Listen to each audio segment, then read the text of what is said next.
Hi, my name is Corey Minter, and I'm here with Darcel, and we are with Trinity Employment Specialists. We're a staffing organization located here in Tulsa, Oklahoma, but we staff for travel nurses all over the nation. And one of the things that we try to do better than anyone is add value to travel nurses in the form of information, authentic information about this field, because this is such a difference to traditional employment that when the entry point can become a little bit intimidating to some people, and they really just don't know what to expect. And so what we're wanting to do is try to help give people some information on what to think about and what to expect. And then if you need any further information, we really want to encourage you to call Darcel here at Trinity at 918-622-2588 just for clarification. But I hope that you find this information helpful.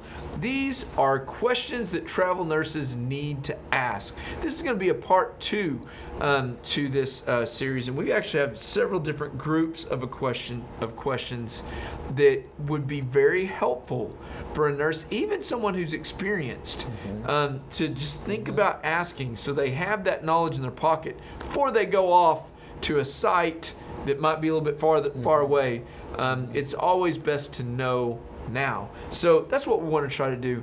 And these questions that need to be asked are questions that you need to ask about your assignment. Yes. We just finished talking about questions that you need to ask about your pay. The most important part to you. This is the second most important part to you. No, probably third behind benefits. Absolutely. Yeah. Absolutely. But third most important thing to you is the assignment. Here's the first question that we have here for Darcel.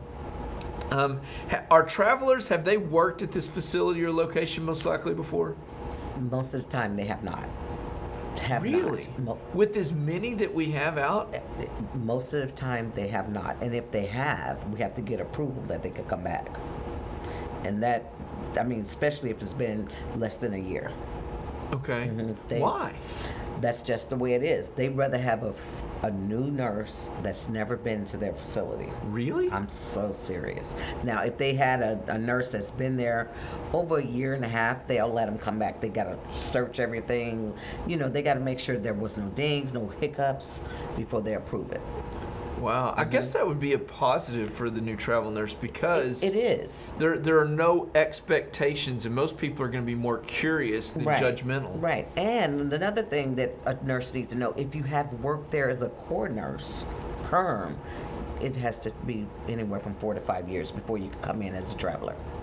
Wow. Yep. It's got to be a pay thing. It is a pay thing. You was a core employee making this amount of money. Now you want us to pay you. So they give them that time frame before they take them in as a traveler. Yeah, if you're just, they'll quit just to come in as a traveler if they let them. Yeah, if you're just keying in on this and you're just now, this is the first podcast or videocast you've listened to, travel nurses make about double. And that's probably what exactly right. That's what she's talking about. Question number 2, is there anything special I should know about the facility or location? What off the top of your head, Darcel? Well, a lot of nurses, they ask me, which is a good thing. They said, do you know how many beds in that hospital? Right. How, on that floor. How many beds, how many babies do they deliver? Because they're trying to get an idea of how busy it's going to be. Right. So they do have questions like that. Other than that, you could go online and read about the hospital itself. Okay. Yeah. Very good. Number 3, what is the nurse-patient ratio per shift, which you just talked about? Well, same thing. Kind of. Right, because it depends on the bedside of the hospital. Now, we all know ICU is going to have anywhere from 2 to 3 at the max. L&D, you might have a plethora of, you don't know how baby's going to be born. You might have a lot, but med-surg is normally 5 to 6. So, yeah. Have you had a situation where someone took an assignment and they got in there and it was just like chaotic? Yes, absolutely. Yeah. Because their own employees call off. So that, so they have to do extra work. Right. Yes. Okay. Yeah, all the time. Got it. Yeah. Will there be unlicensed staff other than ancillary staff in the unit? No, not at all. Never. Okay. Everybody has to, you have your charge nurse, your... And it's a hospital. They're going to be JCO certified, Absolutely. You or can't we're just, not going to be dealing no, with you them. can't. They can't go on the floor. Right. And they're very, they're monitored heavily. Yeah, the contracts that we have, they are going to do a serious evaluation of a hospital before they take them on, and then they hold the hospital accountable as well Absolutely. as the staffing agency. Yes. And so they're kind of the middleman that makes sure that this goes well. Number 4, what type of scheduling is done? Who makes the schedule and how often? How's that work? We make the schedule when we discuss them wanting a So it's going to contract. be in the contract. Yes, it is. Most schedules are 7A to 7P, 7P to 7A. What have you ever had a nurse where they have a schedule in their contract and then they're trying to change it at the hospital? They know better. It can never happen. Got it. It's guidelines in that contract. That's what you work. Now, if you want to pick up extra shifts on a daytime when you're off, that's fine. But you can never change those hours. Right. Yeah, If they want overtime, can they just let them know? absolutely, absolutely. I would and love they to want have them, overtime. and they want them to work it. Yeah. Hey, listen, you'll make more Yeah, money that way. Absolutely. Yes. Question number 5. Will I work in shifts? Well, We've kind of already answered that. The AP, P to A, that's basic what you're going to work. Yeah. Yep. What are the facility's orientation procedures? Normally they do 12 hours orientation for Right. them because, again, they want them to know the EMR systems, how to clock in, because most of them use Cronus, so they got to know all those Yeah, details. listen, it's pretty decent because I remember reading the contract, and I don't know the exact number, Darcel probably does, but I remembered how many hours I had to pay Yeah. for orientation before we got a nurse I didn't want to say started. that, but it's like 8. Yeah, yeah, they Yeah. pinned that on the Def- staffing yeah. agency, so trust me, it's a decent Absolutely. amount. Yes, it is. And they milk it for everything they can. Yes. So it would surprise me if have you had someone come in where it was a bad experience in orientation? Never. Really? Never.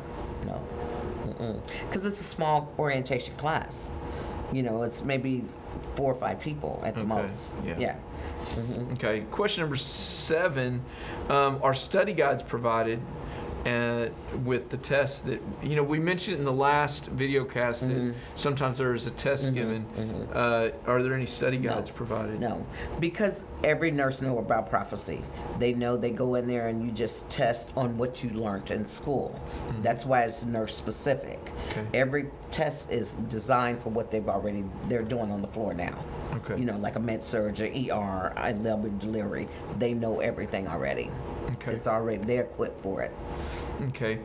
Have there ever been any licensure issues that you're aware of? I mean, No. other than it's got I mean, we're going to check it. Oh, we have We to. have a credentialing specialist here, and so we're going to Oh, absolutely. bring up any concerns Yes. that we have throughout the contract. Yes. So I can't imagine that happens very often. No, because I always ask them, do you have any dings on your licensure?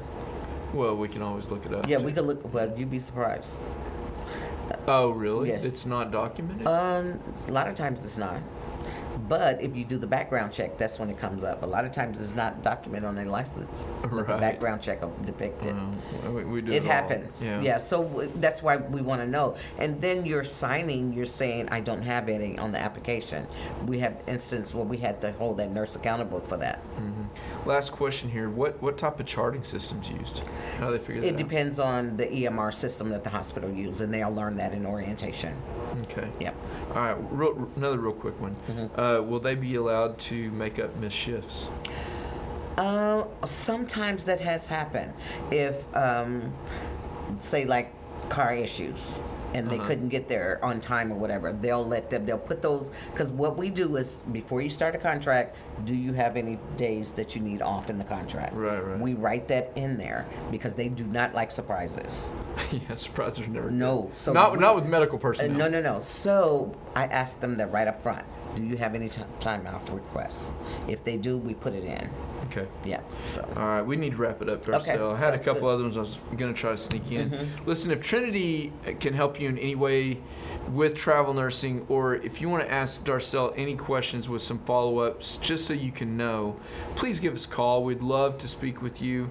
It's 918-622-25884. for our office, or you can visit us online to get a lot of information about Trinity, and check out some Google reviews too at trinityemployment.com.